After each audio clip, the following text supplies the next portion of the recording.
പ്രപഞ്ചം തന്നെ സൃഷ്ടിക്കാൻ കാരണക്കാരനായ മുത്തുനബിയുണ്ടല്ലോ, അല്ലാഹുവിന്റെ പ്രവാചകൻ സല്ലല്ലാഹു അലൈഹി വസല്ലമ തങ്ങള് പാതിരാത്രി സുജൂദിൽ കിടന്ന് കരയുകയാ. അല്ലാഹുവിന്റെ പ്രവാചകന്റെ കരച്ചിൽ കേട്ടിട്ടാണ് ആയിഷ ബീബി റളിയല്ലാഹു തആല അൻഹ എഴുന്നേക്കുന്നത്. പടച്ചവരെ, മുത്തുനബി സുജൂദിൽ കിടന്ന് കരയുകയാ. അല്ലാഹുവിന്റെ റസൂൽ സുജൂദിൽ കിടന്ന് കരയുകയാ. ആയിഷ ബീബി റളിയല്ലാഹു തആല അൻഹ നോക്കുമ്പോ അല്ലാഹുവിന്റെ റസൂൽ എന്തോ പറഞ്ഞുകൊണ്ടാണ് കരയുന്നത്, എന്തോ ദുആ ചെയ്യുന്നുണ്ട്. അടുത്ത് ചെന്ന് നോക്കുമ്പോ അവിടെ നിന്ന് ദുആ ചെയ്യുന്നത് എന്തെന്നറിയുമോ? യാ മുകല്ലിബൽ ഖുലൂബ്,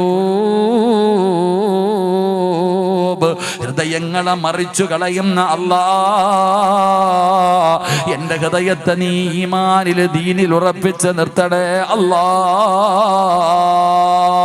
അല്ലാഹുവിന്റെ പ്രവാചകൻ അവിടെ നിന്ന് ദുആ ചെയ്യുന്നത് കേൾക്കുമ്പോ ആയിഷ ബീബി റളിയല്ലാഹു തആല അൻഹ അവിടെ നിന്ന് ചോദിക്കുന്നു, നബിയേ, യാ റസൂലല്ലാഹ്, അല്ലാഹുവിന്റെ നബിയേ, ഉറപ്പില്ലേ നബിയേ, ഉറപ്പില്ലേ നബിയേ? ആയിഷ, മനുഷ്യന്റെ ഹൃദയത്തിന്റെ അവസ്ഥ എന്തെന്നറിയോ? നൂലിൽ കെട്ടി തൂക്കിയിട്ടിരിക്കുന്ന പട്ടം പോലെയാ. കാറ്റടിക്കുമ്പോ എങ്ങോട്ട് വേണമെങ്കിലും പറക്കുമല്ലോ, കാറ്റടിക്കുമ്പോ എങ്ങോട്ട് വേണമെങ്കിലും പറക്കുമല്ലോ.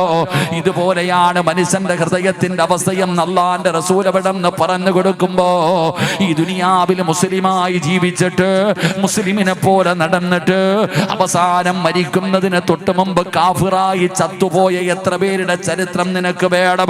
അല്ലാഹുവിന്റെ ഖുർആൻ പറയുന്നുണ്ടല്ലോ, മുത്തുനബിയുടെ സ്വഹാബത്തിന്റെ കഥയറിയുമല്ലോ, എത്രയെത്രയോ കൊലകൊമ്പന്മാരുടെ കഥയറിയുമല്ലോ. ജീവിക്കുന്ന കാലം മുഴുവനും മുസ്ലിമായി ജീവിച്ചിട്ട് അവസാനം മരിക്കുമ്പോ ഈമാനില്ലാതെ ചത്തുപോയ എത്ര പേരുടെ ചരിത്രം നിനക്ക് വേണം ചെറുപ്പക്കാരാ? എങ്കിൽ എൻ്റെ പ്രിയപ്പെട്ട വാപ്പമാരെ, മരിക്കുന്ന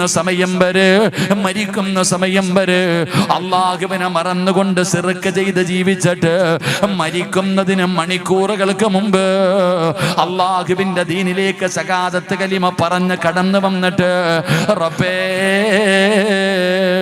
മുസ്ലിമായി മരിച്ച എത്ര പേരുടെയോ ചരിത്രങ്ങൾ പഠിച്ചവരാ.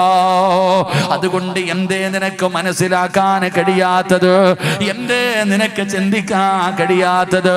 അതുകൊണ്ട് അല്ലാഹുവിന്റെ ഖുർആൻ പറയുകയാ, യാ അയ്യുഹല്ലദീന ആമനു തഖുല്ലാഹ ഹഖ തുഖാതി വലാ തമൂതുന്ന ഇല്ലാ വഅൻതും മുസ്ലിമൂൻ. മുസ്ലിമായിട്ടേ മരിക്കാവോ. മക്കളെ ഉപദേശിക്കേണ്ടതും അങ്ങനെ തന്നെയാണ്. എൻ്റെ പ്രിയപ്പെട്ടവരെ, പരിശുദ്ധമായ ഖുർആൻ എടുത്തു നോക്ക്. ഒരു വാപ്പ തന്റെ മക്കളെ ഉപദേശിക്കുകയാ. വവസാ ബിഹാ ഇബ്രാഹീം വബനീഹി യഅഖൂബ് യാ ബനിയ ഇന്നല്ലാഹ അസ്തഫാ ലകുമുദ്ദീന ഫലാ തമൂതുന്ന ഇല്ലാ വഅൻതും മുസ്ലിമൂൻ.